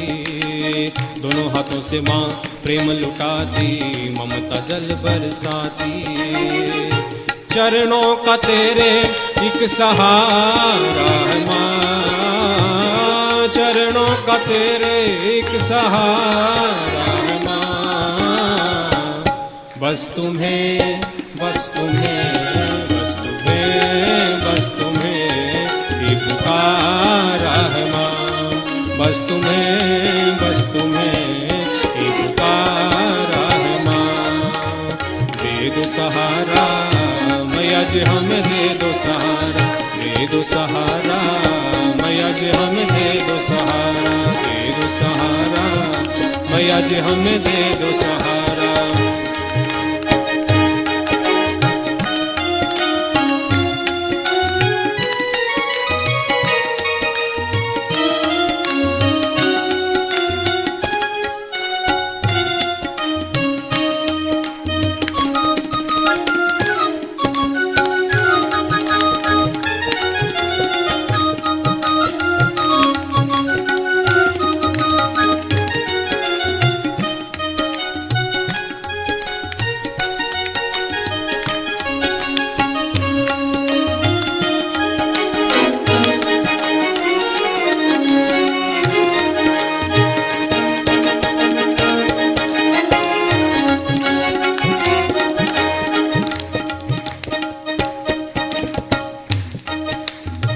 सब मैया प्रेम भाव से मिलके तुम्हें पुकारे। हम सब मैया प्रेम भाव से मिलके तुम्हें पुकारे। दीन दुखी हम तेरे ही मैया, तेरे ही अब है सहारे। दीन दुखी हम तेरे ही मैया, तेरे ही अब है सहारे। चरणों का तेरे एक सहारा है माँ, चरणों का तेरे एक सहारा है माँ। बस तुम्हें, बस तुम्हें, बस तुम्हें, बस तुम्हें ही पुकारा है माँ।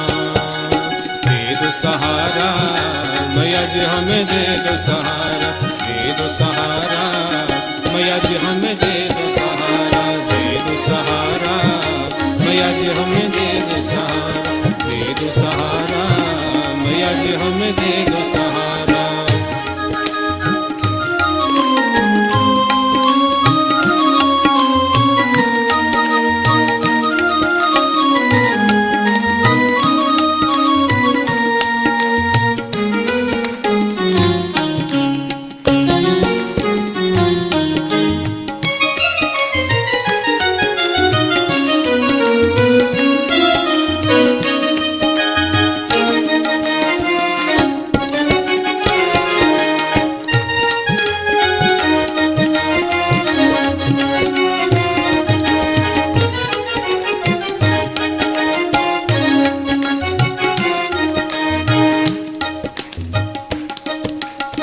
बालक तेरा दर पे खड़ा माँ, जय हो माँ शेरा वाली।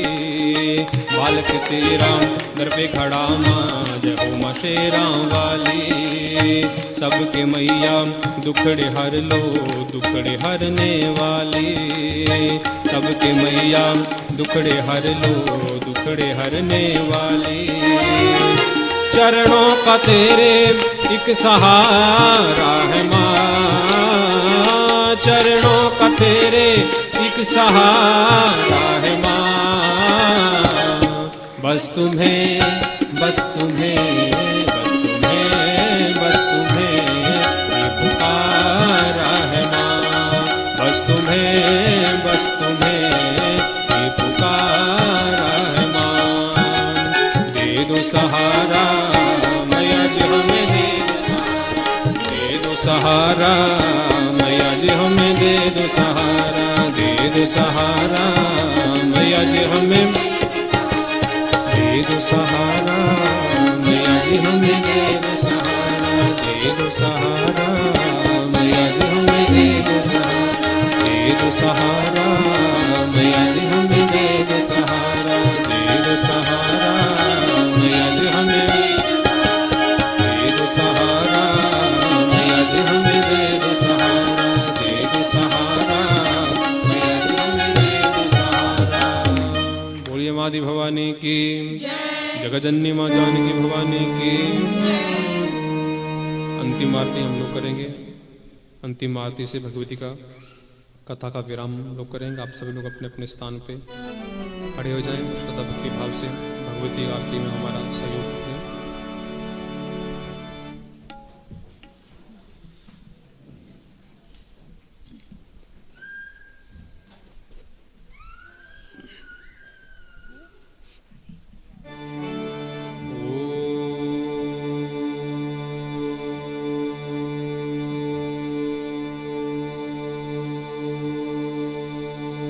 चंद्रमा मनसो जात चक्षुः सूर्यो अजायत श्रोत्राद्वायुश्च प्राणस्मुखाः दग्निर्जायत।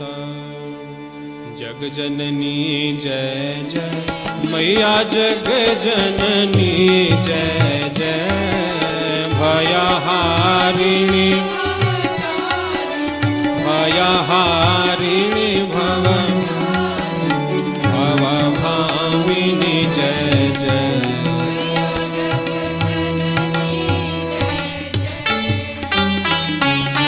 तू ही सतचित सुखमय शोध ब्रह्म रूपा,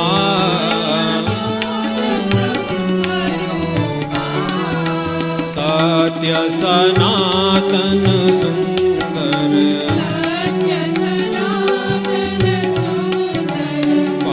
शिव सुर भूपा।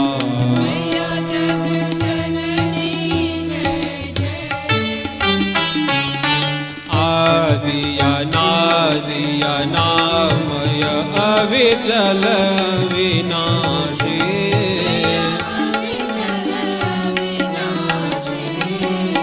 अमल अनंत अघोर गोचर अज आनंद राशि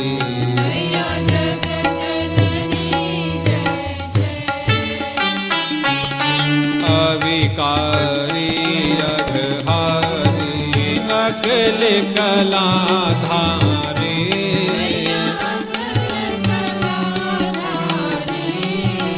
करता विधि भरता हरि हर संहारकारी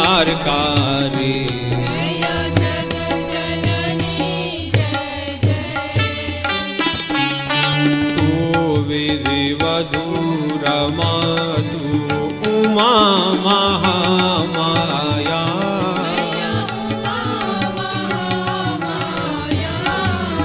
मूल प्रकृति विद्या तू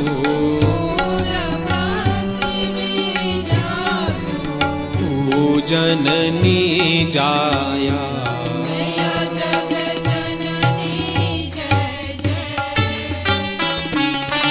राम कृष्ण तू सीता ब्रज रानी राधा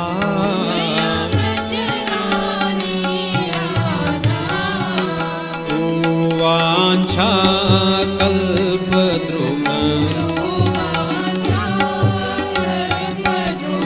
हारिणी सब बाधा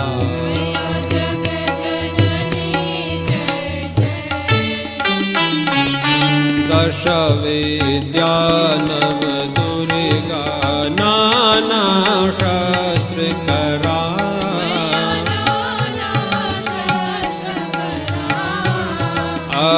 अष्टमात्रिका योगिनी नव नव रूप धरा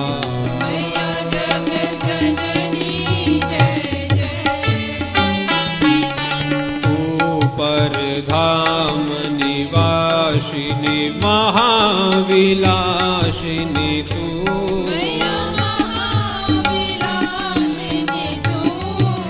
तू ही शमशान विहारिणी तांडवलासिनी तू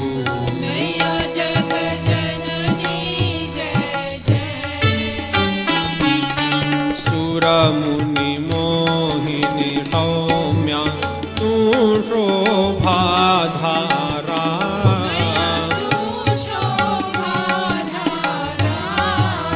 विवसन विकट स्वरूपा प्रलयमयी धारा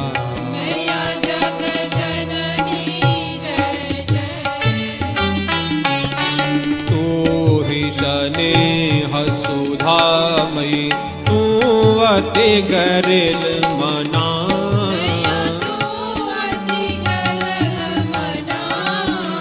रत्न विभूषित तू ही तू ही अस्थित ना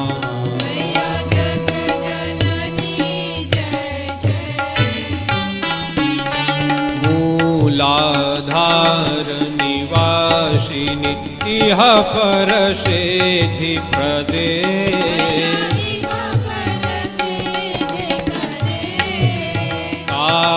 कालातीता काली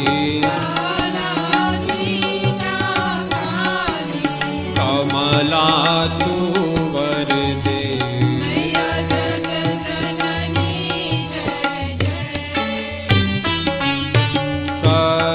शक्तिधर तू ही नित्य भेदमये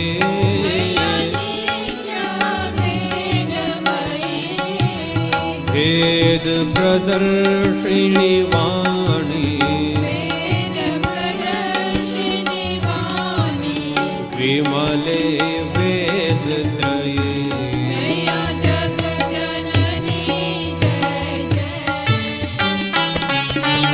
राम अति दीन दुखी माँ विपत जाल घेरे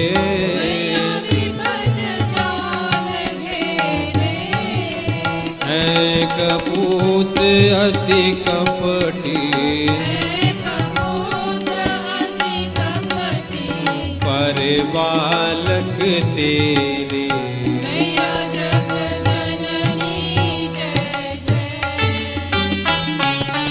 निज स्वभाव वश जननी दया दृष्टि कीजे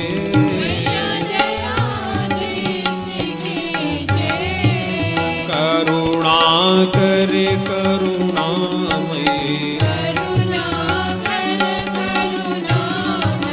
शरण शरण नीजे जग जननी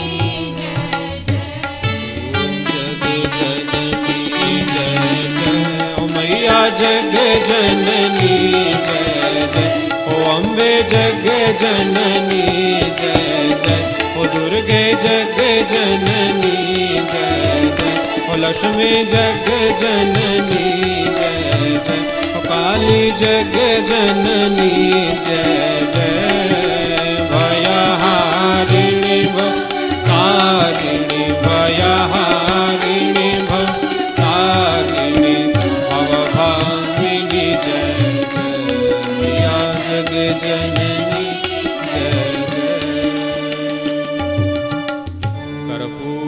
कर्पूरगौरं करुणावतारं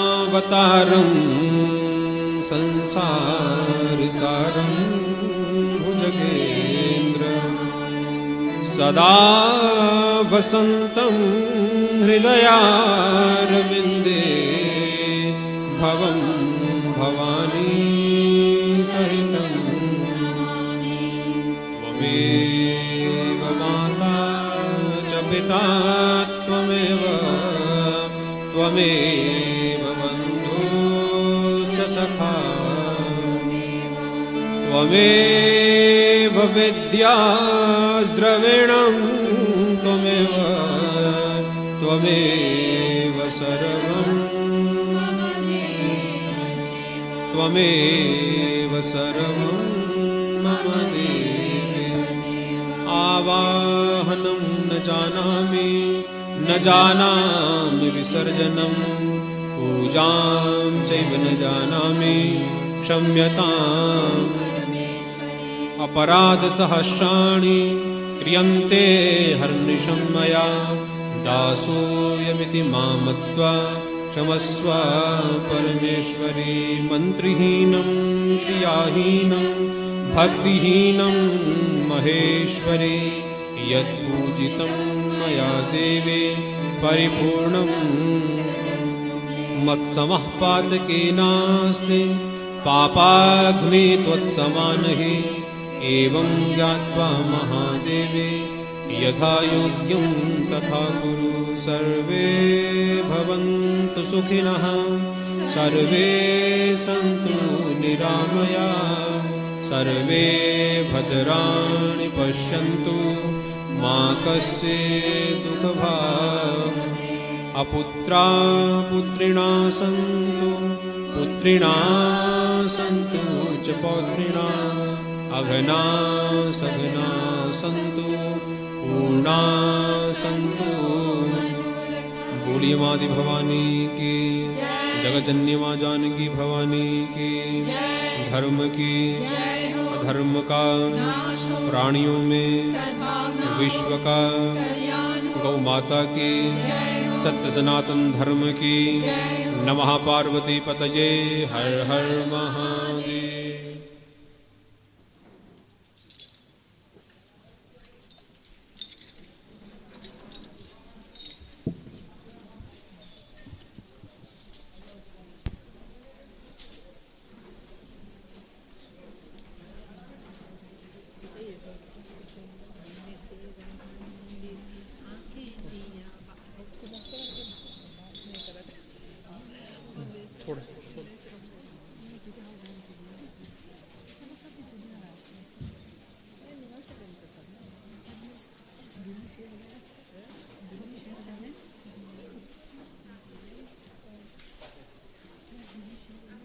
हाँ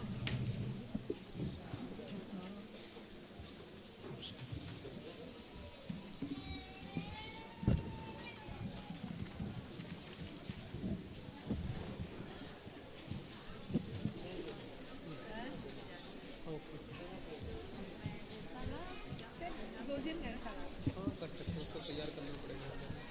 कोई ना, मैं बोल दूँगा आप फ़ोन पर किस समय मैं दिमाग से निकल जाता है, आप उनको बता दीजिएगा, मैं तैयार कर दूँगा।